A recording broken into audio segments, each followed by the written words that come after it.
Borada everyone, it's Sophia Hodgson here from RustyBlue85 and welcome back to my YouTube channel. Today I am participating in the Team Tiny Choose Your Sketch hop. So this is a hop with about 15 YouTubers and I'm just showing you what I'm going to be using for my card today. So I chose that sketch that I just showed you very quickly on my phone. The sketch will be shown at the end of the video as well. So I'm going to be using the Gina K Wreath Builder stencils to help with the placement of my flowers. I'm going to be using the Karen Burniston Flowers and Bee dies, which is number 1026. I'm using Stampin' Up! Daffodil Delight and Early Espresso cardstock for my flowers and bee, and I'm just using some Lawn Fawn pearlescent vellum to make the wings for my bee, but I'll also use that as a kind of base for the body, which I'll show you in a short while. So as I said, this is a Team Tiny YouTube hop. Team Tiny is a Facebook group, and we're all YouTube creators, card makers, scrapbookers, junk journalers, that kind of thing, and we all have less than 1,000 subscribers.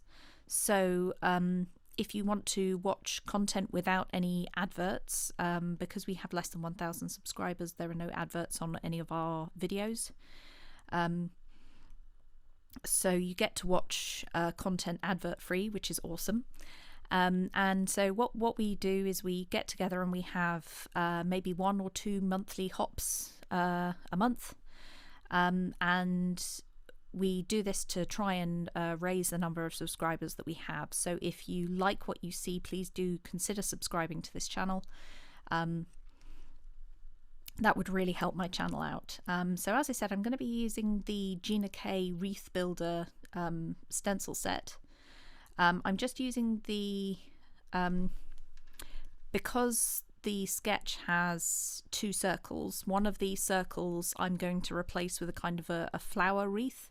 Now I've die cut enough flowers for 8 flowers on my card, but I end up only needing 6 of them because 2 of them would have been covered up completely by the strip across the middle.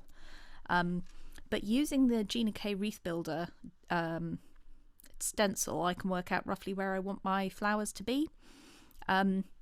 So if you have something useful like that to help with placement of die cuts and things, do use it for placement of die cuts as well as for stamping in your stamp positioning tool, because if you've paid money for these tools, really get the best use out of them that you can. So I've just zoomed in here because I'm going to be building my bee now. So as I said, I've got 2 pearlescent vellum bees, which I'm going to stack one on top of the other to make the wings. And I've also got a body that I die cut from Early Espresso and a body that I die cut from Daffodil Delight. And as I'll be showing you in just a minute, I'm using the Lawn Fawn pearlescent vellum as the base. And I'm going to lay the Daffodil Delight on top of the Early Espresso body and use it to kind of die cut the stripes. So I'll be doing almost a die cut inlay kind of thing. So they're all cut to the same size. And unfortunately I dug in a bit with my fingernail, so the very end of the bee's body has a bit of a dent in it, but I'm sure that I can rub that out with my bone folder. So, you know, kind of don't forget, if you end up with any dents that you didn't really want in your die cuts, you can try to use your bone folder to just get rid of them. If you can see some shadows moving across the screen, that's Mal, my cat. He wanted to help out. There were lots of little bits, so he was uber excited. He was just kind of like, oh, I can knock some stuff on the floor. And he also likes to knock my camera over as well. So as you can see, this is those are his ears or his tail. I'm zoomed in quite a lot, so I can't really tell which bit of his body it is. But as cut the body into strips, so I'm ending up with all of the stripes on the bee's body. So if you end up with a die that is like this bee, a full, just one die without without all of the stripes in it, you can still get that effect by die cutting it from multiple colours and then just inlaying them. So that is my bee finished, and I'm quite proud of my little bee. And so now I'm just going to start assembling my sunflowers. I'm sure that by now you've heard in hundreds of YouTube creators' videos that the sunflower is the national flower of Ukraine. And as someone who is based in Europe, I just can't believe what's happening to one of our European neighbours. And so I just want to show some solidarity with Ukraine. I've made a couple of other cards that have either the colour scheme of the Ukrainian flag or have sunflowers in them, just to try and show them that we are thinking of them, that we support them in their fight. But I don't know if you came here for a political party broadcast, so I'm just assembling these sunflowers. So the Karen Burniston dies, the Flowers and Bees dies, they come with a slightly larger flower and a smaller flower.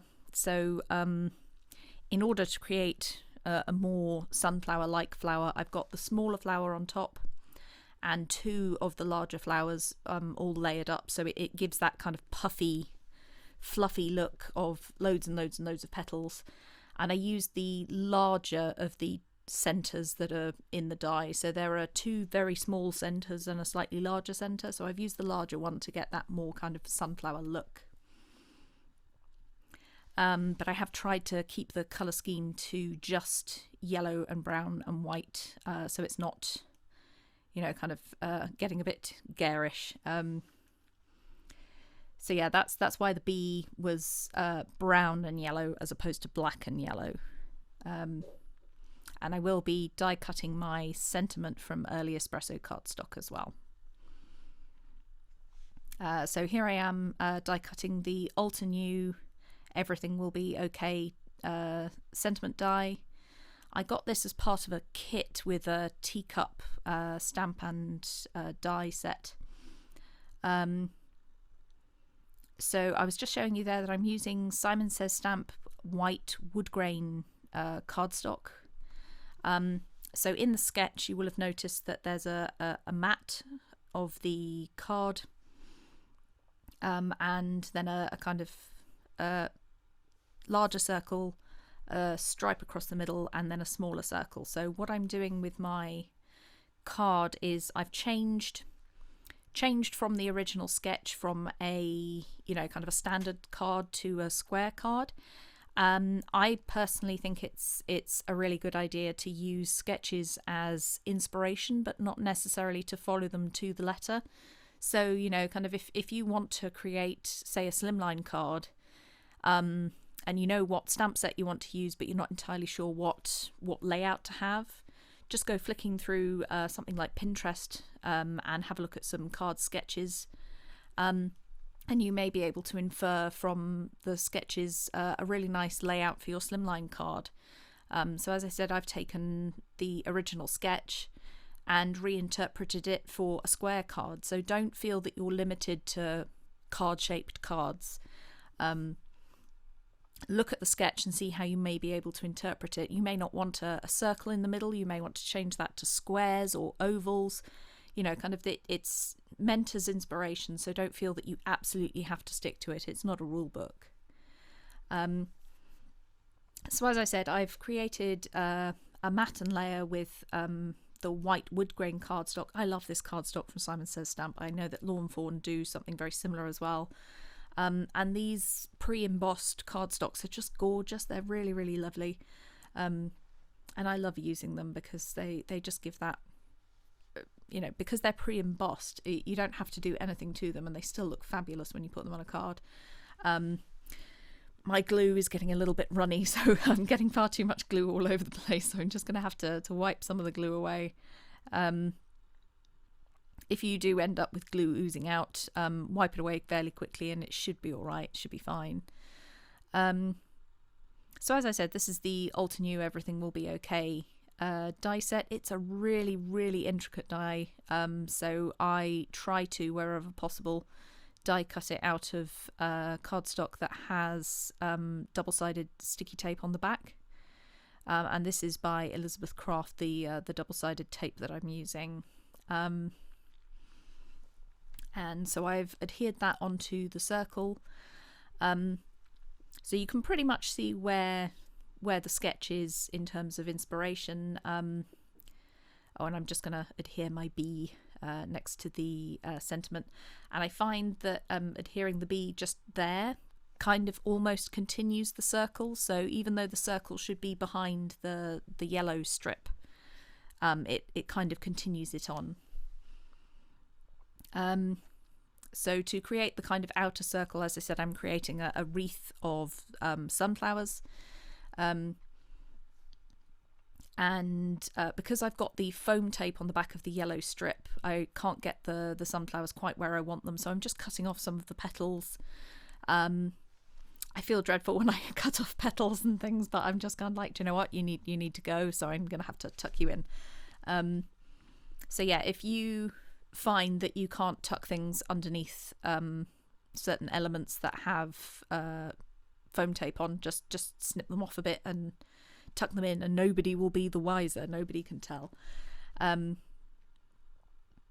So thank you so much for joining me on the YouTube hop. I don't know if you've watched the other videos in the hop. As I said, there should be about 15 of us participating in the hop today. And look for the other videos that are being added to the hop. And leave comments in the comments section, because some of the YouTubers are doing giveaways. There is no overall giveaway for this hop, but some individual YouTubers are giving away on their channel specifically. So if you like this card, please do give this video a thumbs up on YouTube. It lets people know that I'm creating content that's interesting to viewers, and it will improve my metrics. And thank you so much for watching until the end. If you have watched all this way to the end, please leave a sunflower or a flower in the comments section. Thank you for watching, and see you again soon. Bye.